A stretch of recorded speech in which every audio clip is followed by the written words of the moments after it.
Hi guys, so welcome to podcast 4 with Tom and Harry, SMMA. We are going to dive into a couple of topics that come up quite a lot. We get asked about it a lot. We're going to be talking about red flags that we watch out for with clients, why they're red flags, what those red flags are and look like, how they affect us. And then we're going to dive into just getting a routine in your day, sticking to some structure, which can massively help you going forward. Yeah. So how you doing, Harry? I'm good, mate. I think this is a really important thing to talk about because it's the thing that's gonna stop you from coming into most of the problems you're going to come into. If you can spot these things early on, and usually in hindsight, obviously hindsight's 2020, but you can usually see, oh, I should have spotted that there, or they did this in the early days that potentially if I picked up on it, I wouldn't be facing the problem I'm facing now. So if we just dive straight into red flags, the biggest red flag for me is time. So how much time a client, and this isn't really a red flag, this is the consequence of multiple red flags, but how much time a client's taking. And it's usually the clients that pay you the least that want the most of your time. Okay. So why would a client take up a lot of your time? Like what would be a factor that takes up a lot of time? I'd say they want too much from you, or they're treating you like an employee. Yeah. You do get some clients where they're always wanting more, aren't they? Yes. I think there's definitely a demanding element from clients. They will want to have updates, or they will throw sometimes some clients get loads of ideas and they're actually doing it to help you, but they just bombard you with emails or DMs or text messages. And normally it leads to like an outcome of you having to do something, doesn't it? Yeah. But this sounds like we're going against everything we said in past podcasts where we've gone, like, who do you think you are, where a client can't get in touch with you? That's not what we mean. We mean when a client is asking for so much that it's taking away from the real result and the real work that you're wanting to do. For example, a client will constantly ask you to do some quite monotonous tasks, or editing something on a funnel, or changing a specific image in an ad, or whatever it is. And that's taking your time away from actually getting them results. Or they're asking you to do kind of employee tasks like admin stuff within a business. Yeah. Don't get me wrong, like me and you go above and beyond for our clients, but there are times when we don't have those type of clients now, but you have clients which you end up regretting taking them on. You think, what the fuck have I done? This person is causing me work. Now, yes, it is hard work. Running your business, your SMMA, it's hard work. And we've touched on that in different podcasts. But there's difference between hard work and then just being a puppet to someone's demands. Yeah. And that's down to you as well, isn't it? Everything we say, all the problems that you're going to come across in your agency is always your fault. It's never anyone else's fault. You always have to blame yourself. And I think if you're in that situation where a client's causing you lots of grief because they're asking you to do stuff that is way out of what you've agreed with them, that's down to you not setting those tasks out at the beginning. This is also one of the biggest reasons for a contract. A lot of people think I'm going to have a contract because it's going to keep them to pay me every month, but it's also to set out very clear tasks and jobs that each person's going to do. So you can say, right, I'm going to do Facebook ads, funnels, email marketing, nothing else. So when they ask you to do these extra jobs, you say, no, that's not in the pay grade. Yeah, that's actually really, really key to understand for whoever's listening is, you can't do everything for your client. There has to be some boundaries set. And that's why Harry's saying at the beginning of the contract, you have to get in place like what you're actually going to do for them. Otherwise, it can be like, well, can you just do this? Can you just post this on our social media because we haven't got anyone to do it? Can you just quickly edit this reel, or get on a call and show us how to do this reel? These things are time tasks, and you need to be very, very aware of what tasks you're going to do, how much you charge for it, and how long you're going to work together for. Yeah, definitely. What other red flags? So like talking about red flags with clients, what red flags stick out for you? Time management's obviously a big one. The approval red flag's always a tough one, isn't it? Yeah, can I touch on that? Yeah, So like go for the it. approval red flag, is where they want to approve every ounce of the tasks you're doing. So let's say, for example, you're running ads, lead gen, or ecom. We work with a good split of ecom and lead gen, but like if they want to check the ad for copy, creative, is it on brand? Have you spoken to the right audience? Does it sound like me? Does it sound like our business? Can you reword it? Yes, I agree, and you'll agree with this, Harry. Like, clients need to be Be aware of what's happy. going on. And yeah, they also need, there is an element where they need to be happy that their brand's being represented in the correct way. Yes, But there's a level. there is. You can't go around. It actually delays the job. If you're trying to get everything in the right order for them to appease them, it just takes forever. It's a very frustrating process, actually, when they want to really dive into that. I think we call it the approval red flag, but the approval red flag is actually, it causes you problems on a number of levels. It causes you problems from a psychological perspective because you don't think they trust your work. So you almost doubt yourself. Number two, you end up listening to some of their advice. You'll get clients where they're trying to tell you what ad copy to write, what ad copy they think is going to convert. And then you'll run that ad. It won't bring any leads.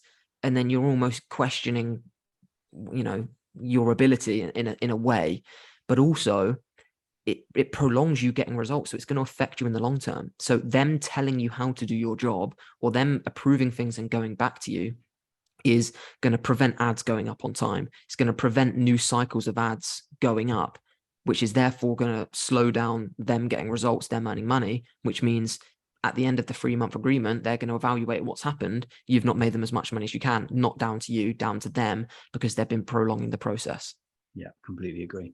Because and mate, that we've run into this recently where we've worked with a specific client that has a 10-day turnaround on approving ads, and this isn't us not managing the client. Because of this client being in a certain niche, we have to get ads approved by a governing board because it's in the financial services niche. But that's causing us a lot of problems because yeah. And it's not the client, like the client we're working with, it's not their fault. It's just the process in which the business operates on. But we should be months down the line. And in reality, we're months down the line, but actually in terms of what we've done, we're a month down the line because so much has been delayed and it really fucks things up. It really, really does fuck things up, but it's no fault of anyone as such. In that scenario. In that scenario, it's certainly not us. But no. Other red flags, I would say, from my point of view, is aggressive behavior from the off. Massive red flags. Not aggressive as in like, I'm going to punch you in the face if you don't work with me or stop calling me or whatever. Aggressive behavior as in dominant behavior from a client. So if you're talking to a client, you're at initial stages and you haven't got the deal yet, but you think you're pretty much 90% there, but they're talking to you in quite a dominant way. They're doing more telling you rather than listening. That's a huge fucking red flag for me when people talk to me in that way. Because or they think they know better than you. Like you are the expert. The classic line, my cousin's a digital marketer, or my friend's a marketer, or I've got a past in marketing. No, you don't. You've got a background in traditional marketing. You might have done marketing at uni, or you might have done a marketing job where you put flyers in the local paper. That is completely different and holds no weight in the digital marketing world. Even if you owned an agency in 2017 running ads, that would hold zero weight now. It's completely changed. So when people tell you they've got an experience in marketing, that's a red flag for me, because they're going to then think they have substance in the future. And also when they run ads themselves. So if they've dabbled with TikTok, the business manager in TikTok, or they've been using the Meta business manager, and they've been running ads themselves really, really badly, because that's hence why they want you to probably get involved. They start throwing at you terms in which you would use. So they'll be saying things like, oh, I've looked at the cost per click and I've been doing this targeting and I've tried split testing this and that. So they're trying to talk your language, but at the end of the day, they wouldn't even open a conversation with you if they're any good at it. So, but it's those people I've worked or not worked with. We have turned people away where they try and puff their chest out and claim that they are as good and as skilled as you at what you do, but it's not their day-to-day job. No, and the reason that's a red flag, because that can be done in a nice way. If someone says in a nice way where they go, Tom and Harry, I've tried this, I understand what a cost per click is, this and this, that's fine for me. If they understand the terminology and they're doing it in a polite, nice way. It's the people that come on and are telling you what you need to do and the strategies you need to do. That's where it all goes wrong. Yeah, completely. But in terms of like, obviously there's no point us highlighting all these red flags. It's how we deal with them. So what would you say is the best way to deal with these red flags? I mean, it depends at what stage. It depends at what stage you're at, mate. Like if it's before you've signed them, then you have two options. Yes, I want to work with them. No, he or she is going to be a fucking nightmare. I don't want to work with them as a client. You get to that stage when you become less dependent on winning clients. Yeah. Kind of like the level we're at. So we have many clients. So if we don't want to use them or work with them, we don't need that shit in our life and the hassle, because we have lots of other people who don't give us that hassle. So, but when you're at the beginning, like you talked about, and you just want to sign that fucking first client, you just want to get them on board so you can get a $500,000, $1,500. Yeah, this leads off the back of being able to spot red flags, but it also is kind of, in my opinion, the quickest way to scale your agency. If you're looking to scale your agency, this for me is the fastest way you're going to do it. And you have to do this before you scale, is write a list. And I mentioned this earlier, write a list of your highest paying clients to lowest paying clients, monthly retainer, or if you're on a percentage of profit, list it. Then list next to it how high maintenance they are. So list a list of your clients from highest maintenance to lowest maintenance, match them up. I guarantee your highest paying client or a few of your highest paying clients will be your lowest maintenance clients, and it'll be vice versa. So what you need to do to scale is spot that and stop working with the high maintenance clients that pay you nothing in order to find new clients that aren't high maintenance that pay you the higher fee. That's the only way you're going to scale. It's kind of like the 80-20 rule, which would be like 80% of your workload comes from 20% of your clients. Exactly. So if you've got 10 clients, 2 of them are giving you probably 80% of the hassle and the work. And it's such a scary thing to do. I remember when we did it in our agency, we went through a phase of almost cutting clients from our agency. It's scary to do because it's usually the clients that it's because usually it's the clients that pay you, they're long-term clients, but because they're long-term clients, they feel like they can, ask for more. It's not down to them because they're still like nice people. It's just the way the cookie crumbles. But once you do it and you take that leap, everything changes from there. You've just got to think to yourself, you can always get new clients. You don't be scared to cut the shit to get better ones. There's only 2 reasons why I'd cut a client. One would be that I can't work with them and we're not compatible on a working level. And 2 is I feel I can't get them results, or I'm not getting the results, which does happen, in terms of it, because there's so many factors involved that get results, whether it's e-com or lead gen. We can talk about it, but there's a lot of things, everything from their budget to their website to how they convert leads, like we talked about in the last podcast. There's so many things there, but if I feel I'm not getting results from them or won't, then I'll cut them or won't work with them. Yeah. In fact, we've had people come to us want to work with our agency, and we don't think we can get them results, and we just turn them away. Yeah, it's easier. It's easier said than done in our position because we've obviously we're stuck. Like in the beginning, we probably would take them on. And I think you do. I'm actually all for people taking on clients and learning the hard way. Same. It's the fastest way to do it. I always said, I said it in the very first podcast. Going through the experience of onboarding a client, getting your first Facebook ad up and running, getting your first ad approved, getting your first landing page, connecting your first domain to a ClickFunnels funnel, that's worth payment. Like that is literally like being paid $1,000 a month for 3 months, going through that experience. People just will keep putting it off and putting it off and putting it off, but you just have to do it. Like there's only Yeah, so much knowledge and training you can get from people like us on YouTube or courses or mentorship programs. You've just got to fucking do it. you do. Do you think it's realistic now? Like we weren't going to talk about this, but how realistic is it for you to win £1,000, $1,000 a month client in the industry now? Is that a realistic fee? Should it be higher? Are people sort of expecting too much because the industry is telling you that's what you charge? What's your view on it? 100% achieved, mate. We do it. We sign at least 2 clients every single month. Well, we have What done. about at the beginning? Because we're at a slightly different stage where we don't even do any outreach anymore. Yes, but you have to have your shit together from a personal perspective, a communication perspective, and know how to fucking handle yourself, how to handle a business. You can't go in blindsided. You need to know how to do it properly. But it's 100% achievable down to 2 reasons. One, there's never been a higher demand for our services ever. No matter how saturated you might think SMMA is, and we spoke about in the last podcast saying it's not, what other choices do businesses have other than being on social media and building their digital presence? They don't and building their digital presence. There's no other option. They literally have no option. No. What can they do? Run a magazine ad or a radio ad? That's going to do fuck all to them.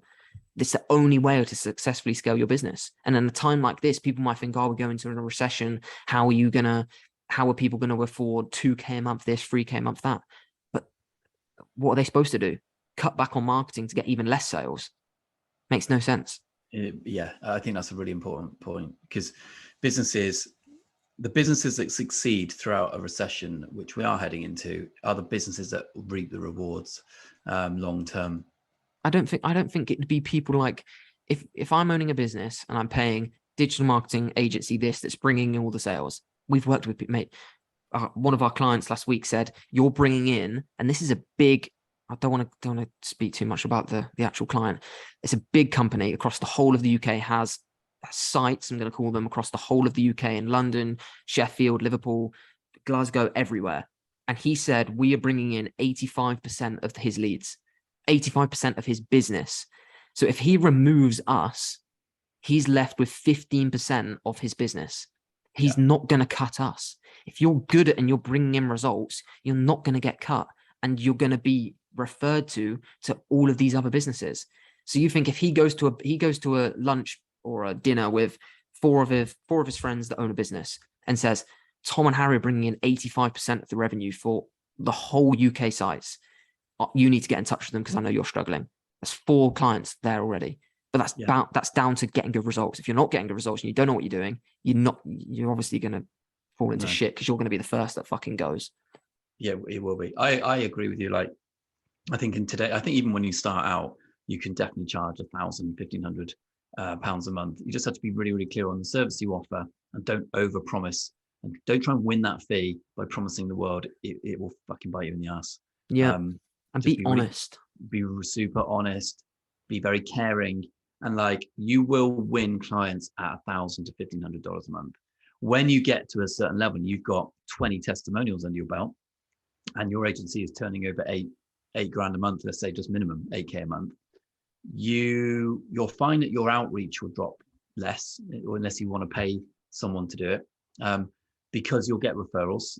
People will be referring you, and they'll be referring you for good reason, because you're good. And when that happens, your pricing structure changes. But that's kind of a long way down, and we can talk about that to anyone who's at that level. Another time. Mate, I think if you're a beginner, it's people overcomplicate it. If you're a beginner starting a social media marketing agency, there's a few things that you can do right off the bat that are going to put you head and shoulders everyone else. Is speak to people like human beings. That sounds so retarded that I'm even saying that. Speak to people like human beings on a meeting, on cold calls, through messages, rather than this really robotic, automated shit that people are doing. Speak to people like humans, be honest, be caring, and just be understanding that a client is in the situation he's in. If you're on a call with them and they're saying, oh, I've spent 10 grand in the past year, didn't get any sales with another agency, really nervous about getting going. And you can sense that. Just be human with them. Be like, I don't know. How would you? I know what you're trying to say. You're trying to say, don't be so professional and really salesy with them. Just talk to them in a really calm, gentle manner. with a very clear direction of Yeah, what you want. yeah. Don't go in there like Jordan Belfort trying to sell a, No. you know, if you're going after a 60-year-old woman who owns a day spa in New Hampshire, if you go in like Jordan Belfort, you're fucked, because she's just, it's like not how she wants or needs to be spoken to. No. Well, there's something But called mirroring your client, which we talk about in our academy, where you actually should mirror the person you're talking to. If that person is kind of over familiar with you and matey and kind of boisterous and quite alpha, there's no harm in you actually mirroring a little bit of that behavior, because you will probably bounce off each other. yeah, If that person is quite a timid, say it's a dentist you're talking to, and they're quite structured, they're quite calm, they're very sort of, you know, acting in a certain way, you don't want to be then the alpha Jordan Belfort salesy guy, and because it will fucking scare the shit out of them. yeah, You want to mirror their demeanor on whether it's on Zoom, in real life meetings, or on the phone, whatever. Just be aware of how they're talking to you, how calm they are when they talk, and try and mirror that when yeah, you're on a mate. client. If some of our clients saw how we spoke to other clients, they'd be very shocked. And that's not us. That's not us being fake. That's us, like you say, mirroring personalities and being. Everyone does this. When you go sit in the pub with your mates, you're acting a hell of a lot differently than if you go to see your nan in a care home down the road, aren't you? But some people, but I'd hope so. Otherwise, yeah, that care home them be a fucking shop. I know, but that's how people act on sales. If you put sales in that environment, people are walking into a care home acting like they're in the pub with their mates in a sales environment. They're going onto a sales call and not acting the appropriate way. Like we last week, we went on a meeting with a client who was smoking cigarettes on the call with us, just speaking the way we're speaking now, to a client in the, you know, at the end of the day, who's a 60-year-old woman who owns a day spa, who's just really calm, mellow, lovely. You know, everyone's lovely we work with, but that's how different it is, isn't it? Yeah, and I wouldn't get, like, I've been out on the piss with that first client, and had a whale of a time with him, but I wouldn't do that with the other client. You do have to adapt the way you are and just be aware of it, I'd say. Yeah, and you can know how do you know? So that's that kind of strategy or theory of mirroring your clients. That's appropriate right down to the cold calling, isn't it? That first contact with someone. Yeah. So how do you know? How do you? I answer the phone. How do you pick up on these signals? How do you know what I am? The more you have to be you have to be yourself from the very off. So you have to be a consistent, congruent individual. So don't try and be someone you're not and put on a front. Just be yourself and make the phone call and relax. If you're more yourself, you'll be relaxed. The more relaxed you are, the more effective you become. Once you start questioning and getting into dialogue, now it's very hard to do that on your very first cold call, because the aim of that first cold call or that first initial outreach is to get a second, like a part two. Okay. And the part two is the pitch, it's the presentation, it's the value. The first bit is to get that part two. Okay. So once you have that dialogue, you should be able to understand what type of individual that is. We teach and talk a lot about colors, personality colors of clients: red, blue, yellow, and green. And everyone fits into a particular color. Once you know that person's color, you can adapt the way you talk to them, etc. What I will go on record as saying is SMMA, I would say if you're going into SMMA and not willing to be a salesperson, then again, you will fail, particularly at the beginning. You need to understand that 50% of the job is sales, whether that is sales in terms of getting an appointment, getting a deal. Okay, that's a sales task. Communicating and building relationships with clients, that's massive sales. Okay, that's what account managers who are on 80 grand a year do. They build relationships and they maintain them and grow them. Okay, and then you've got to learn how to handle objections and to handle aspects of the business, which is a salesman stroke business owner role. So a business owner is a salesperson. Whether it's Steve Jobs or Elon Musk, Elon Musk sells his product by just being on stage talking about the product. If he wasn't willing to get up on stage and talk about the product, he'd struggle. So you need to understand in SMMA that 50% of this job is sales. Yeah. Doesn't mean, if you've never been in a sales job, Harry, like you weren't, no, doesn't mean it's not going to work. No, that little, yeah, that's, mate, that's such an important point of like, is SMMA actually for everyone? It can everyone do it? Because people have messaged us in the past saying, Harry, I've got a client, I'm going to create an ad, but I've realized I'm the least creative person on planet Earth. Because It's creativity and thinking huge. outside the box is fucking big in SMMA. If you can't be creative and think of imaginative ways to portray a product or service, or imaginative ways to portray an offer or showcase a specific part of a business, you are going to struggle. And like, it's not what people want to hear. And we're not, this podcast is never, ever going to be us telling you what you want to hear. It's never going to be us saying, every single one of you can start an agency and scale it to 10K in 6 months. We're not going to be them people. So if you want to hear that, this isn't the podcast, unsubscribe. Yeah. But there are some key things that you have to be successful. And what would you say they are? I'd say creativity and sales are two massive ones. Communication skills and Yeah. sales, which kind of go to hand in hand, but you've got to be able to communicate with people and be willing to do it face to face. And when I say face to face, I don't mean like in person, like Zoom is fine, or Teams, whatever. Face to face, have the ability to be in sales or learn sales. Don't have to have done it now, but you have to be in the mindset where you can learn that shit, and then be able to be creative, like you say, and fulfill and do the do, you know. Yeah. And if you're not willing to, you may not have all three going into it. If you're an 18-year-old, 17-year-old kid, you know, and we've had people of that age buy our academy, they're not going to have those skills straight away. That doesn't mean you can't be successful. In fact, your crash course of learning will be fucking dramatic, man. Like, you're going to learn, and you're going to fuck up the first year, but you'll make money. You will make money, way more money than your mates, by fucking things up. But long term, your skills will enhance. They'll be more refined, and you'll be devastating at what you do. And then you'll bring your team in, and then you go from there, don't you? Yeah.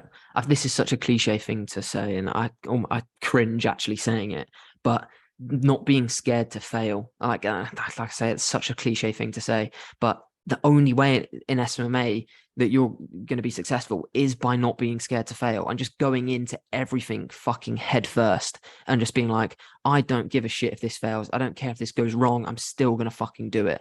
I'm so nervous about going into this meeting. I'm still going to fucking do it. Just have that mentality that you just have to fucking do it and just deal with the consequences. You have to be a fucking gladiator, mate. If you're particularly in this industry, you have to leave you're so right. You have to leave every ounce of fear behind. You are going to get rejection. You're going to get spoken to like shit. You're also going to meet some wonderful, lovely, sweet people like we do who really want your fucking help because their business doesn't bring in enough leads. Their ecom product isn't selling enough. And you've got to be a bit of a gladiator and not take, I think everyone is far too sensitive. I think you're far too sensitive in terms of getting rejection. I think everyone feels like you're an imposter. So even when you do start this, you're getting imposter syndrome where you're thinking, I'm not at the level of so-and-so and they're going to know. And no one fucking knows. Like no one will deep dive into your brain and understand that you're anxious or you're fearful. Be a gladiator, puff your chest out, really have that mindset where you're thinking, I can fucking do this job because I know what I'm doing. I've learned well, I've studied enough, and I can get this person results. And if I don't get this person results, fuck, so what? Like, so and what? You have to move on. You've got to remember every single person's lost a client. All of your favorite gurus, all of your favorite people that produce content on Instagram and YouTube, everyone's lost a client. I guarantee mate. They would have lost a lot. Yeah, and I guarantee they would have lost I put almost all the money I have in my bank account on the fact they've lost their first client. So if you're worried and you finally get your cold calling pays off, you finally get a client, don't be upset when you lose them. Just almost predict that you're going to lose them. Sign them for 3 or 4 months.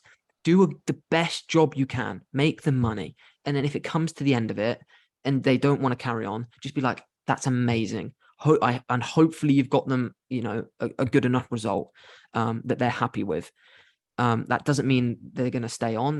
Things might change, but just getting that first client under your belt and not being upset when you lose them is just so crucial. Yeah, and like you said, as long as you do the best possible job and you put them at the forefront of everything, treat them with respect, be honest and transparent with them, and you build a really nice relationship with them, then even once you've done all that, you can still lose clients. We've had clients that have left us, not because they didn't want to work with us anymore, but the situations have changed, scenarios have changed. They don't have the budget they did. Their business doesn't need as much marketing because it's fucking taken off, and they get far more organic marketing than they ever did. And we've seen it all. But you're right.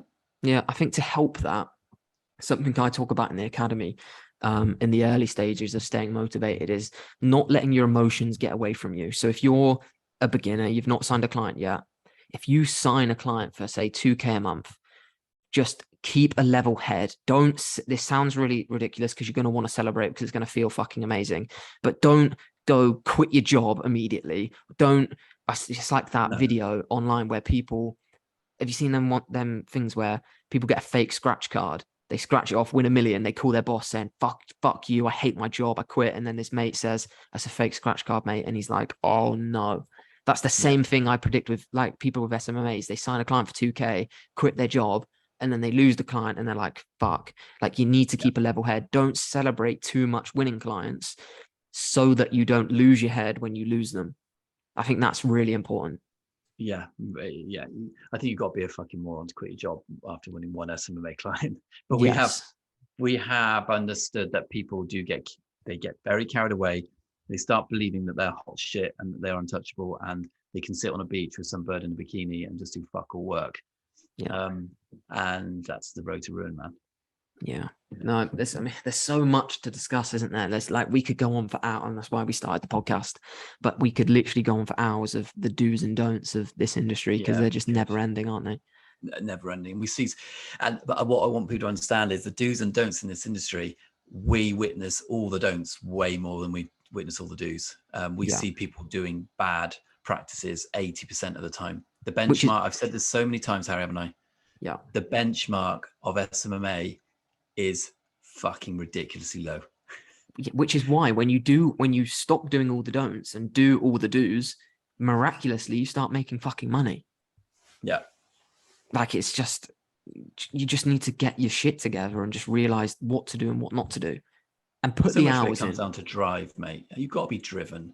You've got to be driven to succeed and really want it bad enough. Those that have got 500,000 followers on Instagram or YouTube subscribers or whatever, for the first year or two of them posting content, they had 20 people watch their videos. It's not until you get to your 90th, 100th video, or you're doing your 250th TikTok, and then suddenly people start taking notes of you. It's the same sort of thing. How many people would have given up? You can't just, you have to keep going. And those that work the hardest, I always say this, those that work the hardest reap the rewards always. Yeah, definitely. And people that stay consistent, like you said, you don't go to the gym. You don't go to the gym once, do a few sets on the bench press and think, why am I not like a fucking professional bodybuilder yet? It's consistency. Why am I not bigger? Yeah. It's consistent. Like, you have to go every single day for years, and then you look at yourself. It's like remember when you used to go to your grandparents when you were younger, and they go, "Oh, isn't he so big?" So you remember that?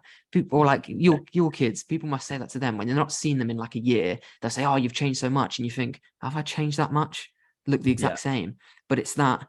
It's a gradual progress. Yeah, it's a gradual progress. Like, if you do 30 cold calls in one day, you can't make a conclusion. You've got to do 30 cold calls every day for 4 months, and then see, all right, I've booked 20 meetings, got 4 clients, cold calling works. It's I'll say now, if you make 30 cold calls a day for 2 to 3 months, you will become phenomenal at making cold calls. Mate, I remember watching. You'll be fucking phenomenal. Mate, damn, I remember I put this in. Is this the Dan Pena thing? It is. Yeah, it's the Dan Pena thing. Dan Pena, billionaire salesman, billionaire. I don't know what the fuck he does. He says fuck quite a lot. Hilarious bloke. He is funny, but he says, if you make 2,000 cold calls, you're a multimillionaire. And I fucking believe that. I really believe that. Obviously, you can't make your 7-year-old brother ring 2,000 people and he become a multimillionaire. That's not what we mean. If you if you go through a training, I only did that once, mate. You don't talk to me now. But no, you're right. You're right in what you're saying completely. Mate, I really believe that. I think you could get it with SMMA anyway.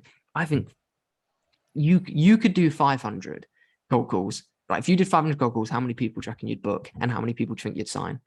I reckon if I was to make 500 cold calls this week, so that's 100 a day. 100 a day. I would probably line up at least 50 to 100 appointments. I genuinely think that's true. This sounds so big-headed because this isn't the like realistic expectation. I know I would. I've done it. I fucking did it. In my lifetime, I reckon I've made in my lifetime, I reckon it's 10,000 cold calls. Because I used to work for a company that automated that shit. So you'd have to be on like a headset and a dialer and all that stuff. But if I was to make 500 over the next 2 weeks, let's say not even this week, 50 a day for 10 days. Right. I think I'd line up. I think I'd line up 50 appointments probably. If you did 50 cold calls, 30. If you did 50 cold calls every day for 10 days, that's 500. You book 50 meetings. I reckon, mate, our closing rate's fucking ridiculous. If these were all qualified leads, which they would be through us prospecting in the correct way, we close I'd say 60 to 70%. I really believe 60 to 70%. I think I'd probably higher. Probably, yeah. Let's say, for argument's sake, 70%.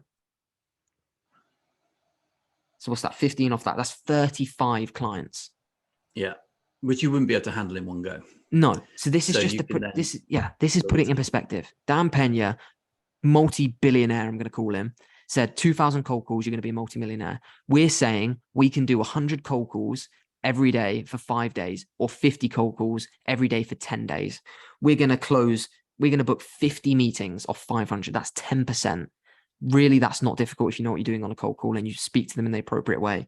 Close 70% of those in a meeting. That's 35 clients paying you a minimum of $1,000 every single month. That's 400 grand a year your agency's now at after 10 days of cold calling. And this is selling the dream. Don't take what I'm saying literally, but you can see the power of compounding. If you're doing 10 cold calls, if you're doing 10 cold calls in a week, you're not going to get there. Here you go, mate. Let me just show you what we did. So when our academy, when we shot our academy, I did live cold calls, and we won a client from the first 7 cold calls, right? So based on doing 500 cold calls, that would win us 71 clients. Exactly. So that's proven. That's proven the strategy that we did. Just did the math, but yeah, it's proof. Yeah, you know, no one is going to know about your agency unless you ring up and get in their face. And it doesn't. And stop fucking DMing on Instagram, please. Please, can everyone stop DMing on Instagram? It's awful. What would you say to them? No, mate, me too. Like I like talking about LinkedIn DMs, and I like talking about the alternative ways to get clients. But I'm kind of getting sick of it because the fastest way you're gonna fucking do it is cold calling. Like I'm sick of just people pussyfooting around that fact.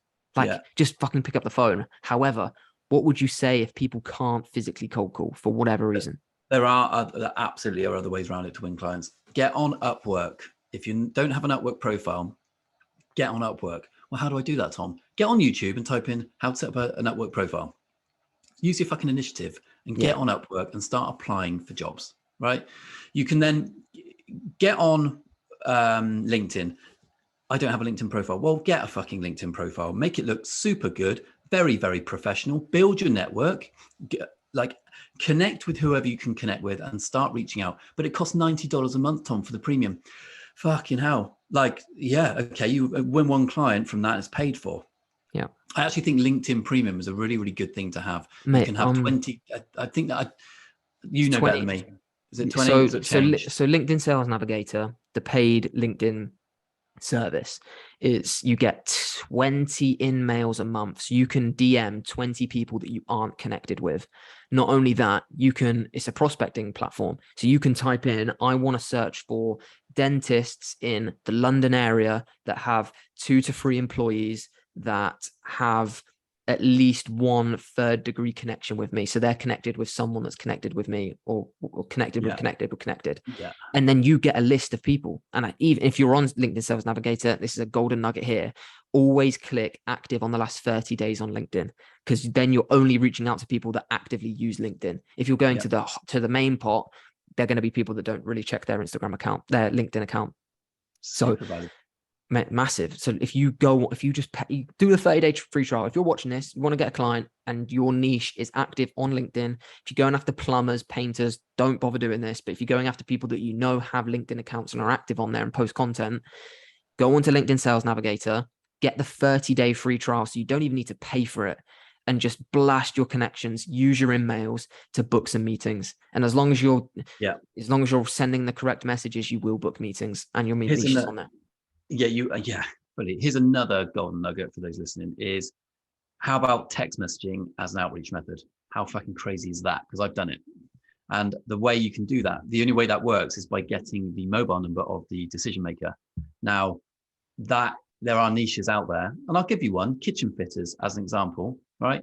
Local kitchen fitters who do a phenomenal job. They either will fit your kitchen for you that you've bought from wherever, or they have their own design units team. You go on a kitchen fitter's website, you go on their Google reviews, and you'll get a name and a mobile number of someone who is a local dude, probably makes a decent living putting in kitchens, because it's a big business. It's high ticket, so we're talking 5 to 10K for kitchen fitters. Their mobile number will be on there. Get on WhatsApp, have a good WhatsApp picture so you're not looking like a moron in your WhatsApp, or even turn your WhatsApp into WhatsApp for business. Totally different topic. We'll talk about that another time. Drop them a text saying, hey, been on your website. We'd love to talk to you about marketing your business long term. Sorry for the, you have to apologize. We can say, look, sorry for the direct approach on the text, but I have to act in the moment. I just really want to talk to you. When you're ready for a call, you just fucking text someone. You could send out 25 to 30 text messages a day if you've got the contact's mobile number. Yeah. How about 100%. that for an outreach method? And I've done it, and I've won a client from that. And so I know that process works. Mate, so there's no excuse, man. There's no fucking excuse for sitting there. But people sit on Instagram all day, like as part of their part and parcel of their daily life. They're spending hours on social media. So they want to do it because they want to hide behind Instagram. No one reads Instagram DMs. Nope. We're going to say that in every single fucking podcast, mate. Please don't message me or Harry on Instagram anymore saying that you're DMing people, because you're just going to get the same response. Grow some, that sounds horrible to say, but grow some balls and pick up the phone. Yeah. Otherwise you just before we end this podcast, mate, I do want to talk, if we've got time, about just routines, daily routines and structure. Yeah. Right. Let's talk about it. Yeah. Let's smash through it. For 5 minutes to end this. So on a side note, after all we've talked about, like, people often ask me and you, like, how do you go about your day? And I did do a reel on this fucking ages ago. I don't know if it's still on my page, but you do have to have some structure.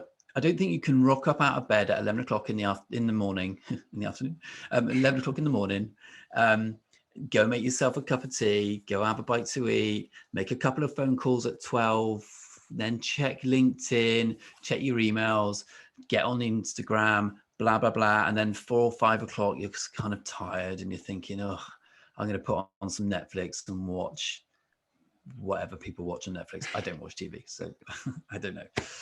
But you can't do that. You have to be super structured in your day. If you're looking to start an SMMA, you honestly have to have a good routine.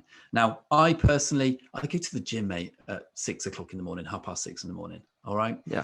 Or if I don't make the morning, I'm going late at night. So I've got it in. But I go to the fucking gym in the morning. I come back and have food. I then get a coffee, log onto my laptop, and I check the situation.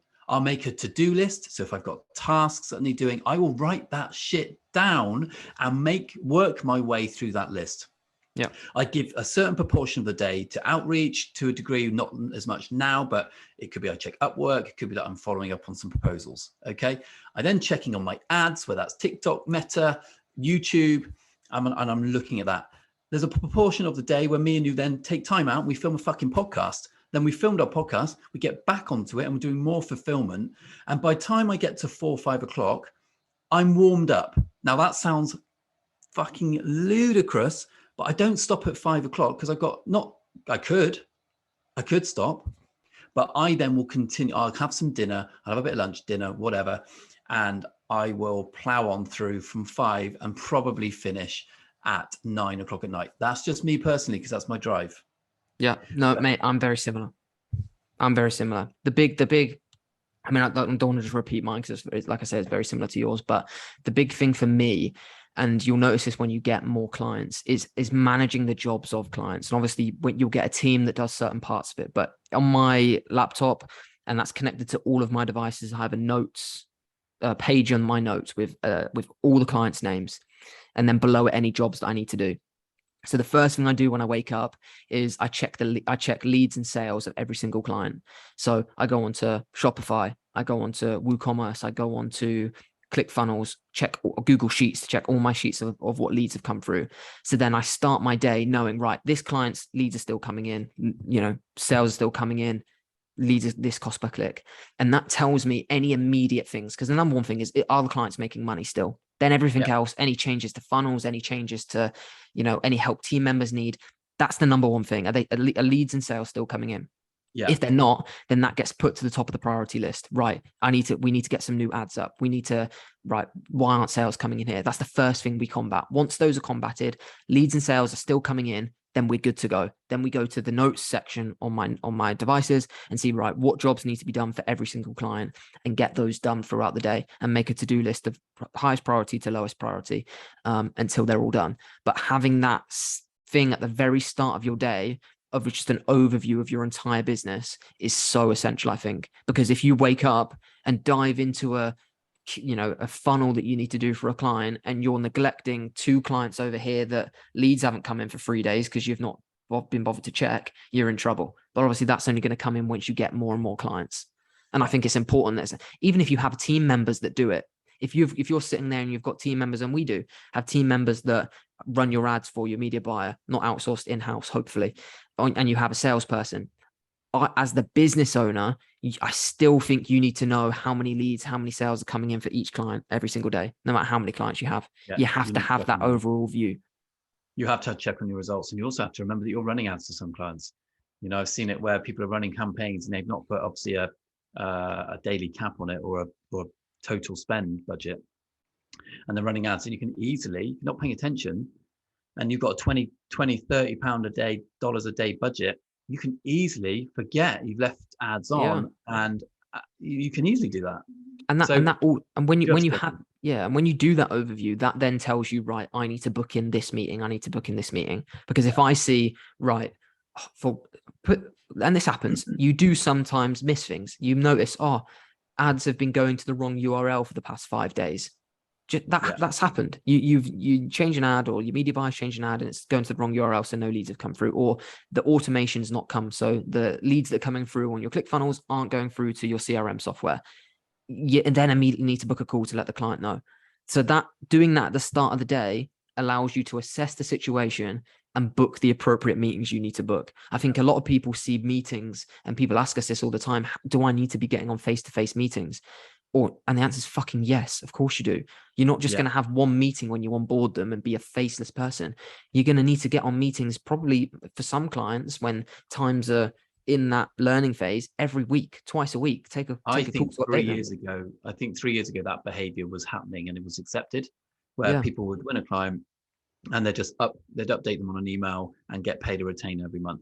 That's so fucking changed. Like, people want to speak to the individual, they want to build relationships, and that's the best way you're going to get results. And let's talk about this, mention it, is keeping clients fucking essential, and you're not going to do it by just sending an email or sending a text.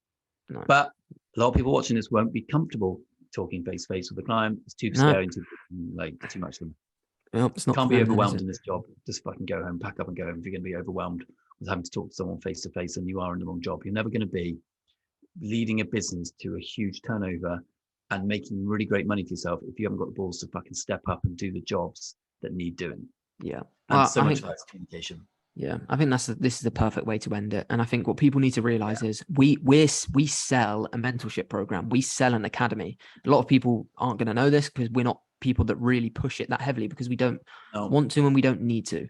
But we've got to think, if we're actively telling people to pack it in and not do something when we sell a training program that we want as many people to join because we want to help them, like, why are we doing that? And it's because we set it's the same way we set expectations with our clients. We want to set the same expectations with people that are starting the business. And you'll listen to tens of thousands of people on YouTube and Instagram selling you the dream, telling you the complete fucking opposite of what we're telling you.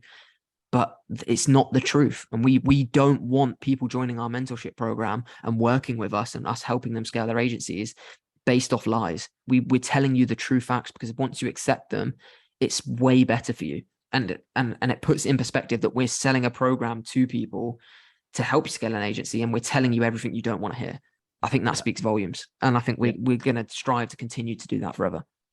Yeah, perfect. Yeah. Agreed, mate. I think we end it on that one.